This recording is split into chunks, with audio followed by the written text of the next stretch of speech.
Bek Timnas Indonesia, Rizky Ridho menyebut kekalahan 0-4 dari Jepang bukanlah sebuah pencapaian.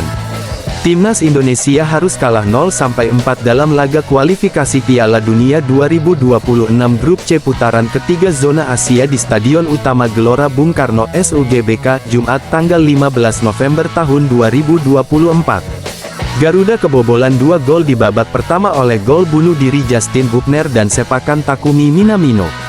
Di babak kedua, keadaan lebih buruk bagi pasukan Shin Tae-yong tak mampu bangkit dan kebobolan 2 gol tambahan dari Hidemasa Morita dan Yukinari Sugawara, JIZS DKK menjadi satu-satunya tim yang belum merasakan kemenangan.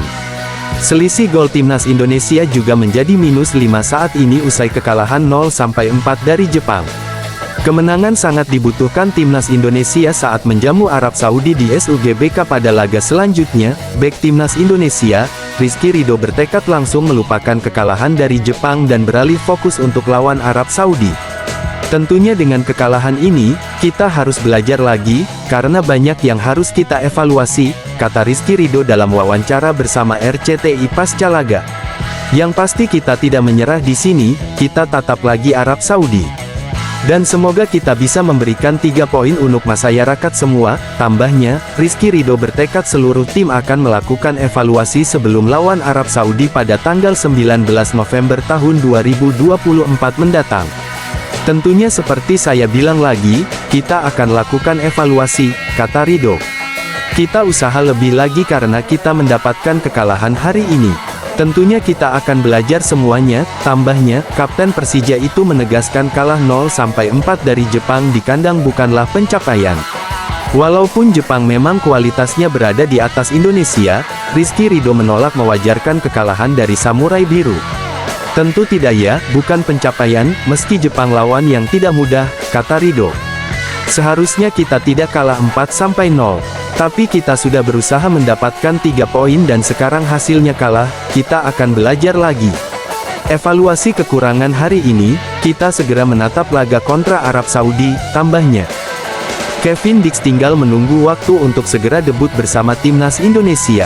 Sang pemain sudah tersedia saat Timnas Indonesia bertanding melawan Jepang, 15/11 dan Arab Saudi, 19/11.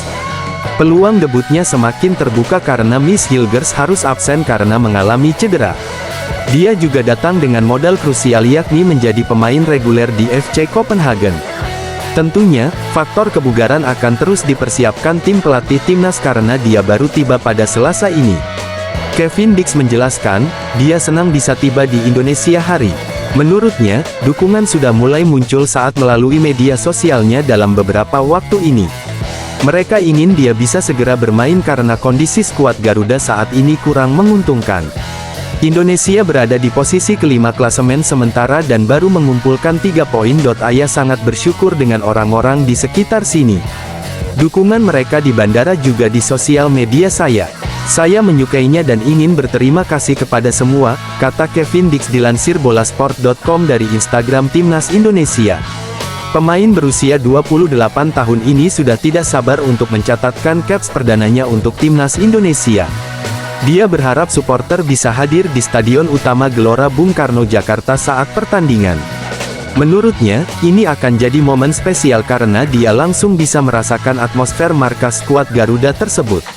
Apalagi, tiket untuk 2 pertandingan melawan Jepang dan Arab Saudi sudah habis terjual. Sekitar 60.000 supporter akan hadir untuk memberikan dukungan kepada pemain yang bertarung di lapangan. Saya tidak sabar bertemu kalian di hari Jumat. Senang melihat dukungan ini, saya sangat bersemangat, tutupnya. Shin tentu tidak akan butuh waktu lama untuk mengandalkan Kevin. Pasalnya, sang pemain bisa bertugas di beberapa posisi seperti bek tengah, kanan, dan kiri. Ini memudahkan pelatih asal Korea Selatan tersebut untuk memaksimalkan kemampuan Kevin di lapangan. Pemain Timnas Indonesia, Sandy Walsh, memberikan komentar terkait dirinya yang mulai kehilangan tempat di Cafe Mechelen. Sebagai informasi, Sandy Walsh jarang mendapat kesempatan bermain di Liga 1 Belgia tahun 2024 sampai tahun 2025. Musim ini, Sandy Walsh hanya bermain 4 kali bersama Cafe Mechelen padahal kompetisi sudah memasuki pekan ke-14. Pemain berusia 29 tahun itu juga kebanyakan turun sebagai pemain pengganti. Alhasil, menit bermain Sandy Walsh bisa dikatakan jauh dari kata cukup. Meski begitu, Sandy Walsh menegaskan kondisinya tetap bugar. Hal tersebut disebabkan karena sang pemain terus menjalani latihan secara pribadi. Sandy Walsh sadar diri bahwa dirinya harus tetap menjaga fisik untuk memperkuat timnas Indonesia. Tentu saja sulit bagi saya untuk tidak bermain di Belgia. Namun saya tetap bugar. Saya tetap siap dengan latihan ekstra, sesi latihan ekstra pada sesi pribadi saya agar bugar. Dengan mengetahui pertandingan penting ini akan datang dari saya untuk timnas, kata Sandy Walsh, rinciannya yakni melawan Jepang 15/11 dan Arab Saudi 19/11. Sandy Walsh mengaku siap menatap dua laga tersebut. Jadi saya merasa siap. Saya akan segera siap untuk dua pertandingan. Jika tidak bermain tidak memengaruhi kebugaran saya dan itu tidak akan menjadi alasan apapun. Jadi saya akan siap, ucap Sandy Walsh. Pemain timnas Indonesia, Sandy Walsh, kembali mengenang golnya ke gawang Jepang.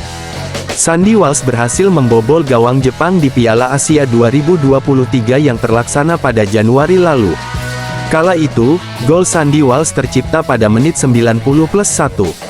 Gol tersebut bermula dari lemparan jarak jauh Pratama Arhan.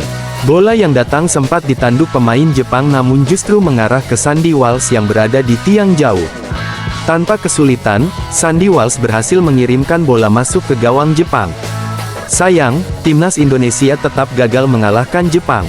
Jepang keluar sebagai pemenang dengan skor 3-1.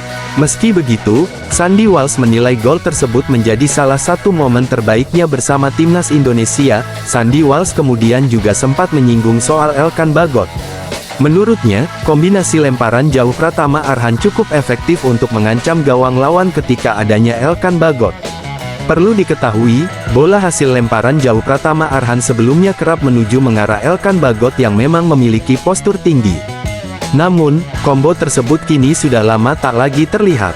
Shin Tae-yong seperti mengacuhkan Elkan Bagot. Di sisi lain, Pratama Arhan juga jarang memperoleh kesempatan bermain. Bagi saya pribadi itu adalah momen yang menyenangkan. Kami memiliki senjata yang luar biasa dengan Arhan, dengan lemparan jauh, kami telah menunjukkannya sebelumnya. Jadi itu adalah momen saat melawan Jepang, dia melakukan lemparan jauh ke dalam, juga dengan Elkan di kotak penalti. Jadi saya pergi ke zona kedua dan saya bisa merasakannya dan satu sentuhan mampu mencetak gol pertama saya dalam turnamen besar dan untuk timnas Indonesia. Itu adalah momen yang membanggakan dan indah bagi saya, kata Sandy Walsh. Sementara itu, timnas Indonesia akan kembali melawan Jepang pada tanggal 15 November mendatang. Laga tersebut nantinya terlaksana di Stadion Utama Gelora Bung Karno, Jakarta. Ini merupakan laga lanjutan grup C putaran ketiga kualifikasi Piala Dunia 2026 zona Asia. Sandy Walsh berharap timnas Indonesia bisa memperoleh hasil lebih baik pada kesempatan ini. Saya yakin level kami telah meningkat. Kami telah membuat banyak langkah, sehingga kami bisa memberi mereka permainan yang lebih sulit. Pada hari Jumat ini, kami yakin kami bisa mendapatkan hasil yang bagus, ucap Sandy Walsh. Sandy Walsh mengungkapkan kebanggaannya bisa menjadi warga negara Indonesia, WNI. Sebagai informasi, Sandy resmi menyandang status WNI pada November tahun 2022. Pemain berusia 29 tahun itu kemudian menjalani debut bersama timnas Indonesia pada tanggal 8 September tahun 2023. Tepatnya saat timnas Indonesia melawan Turkmenistan dalam sebuah laga uji coba. Kala itu, debutnya berakhir manis. Timnas Indonesia sukses mengalahkan Turkmenistan dengan skor 2-0. Sampai detik ini, Sandy Walsh telah tercatat memperkuat timnas Indonesia sebanyak 15 kali. Sang pemain baru saja mengungkapkan kebanggaannya bisa menjadi WNI. Pemain berposisi sebagai bek tersebut mengaku merasakan emosi luar biasa ketika bermain mewakili 200 juta lebih masyarakat Indonesia. Sandy menilai hal tersebut merupakan sebuah kehormatan baginya. Tentu saja hidup saya telah berubah setelah menjadi warga negara Indonesia dengan cara terbaik yang mungkin bermain untuk 200 juta orang adalah hal yang luar biasa. Mewakili negara ini adalah suatu kehormatan. Ini adalah mimpi yang menjadi kenyataan, kata Sandi. Lebih lanjut, dia berniat untuk memberikan dampak lebih besar bagi sepak bola Indonesia.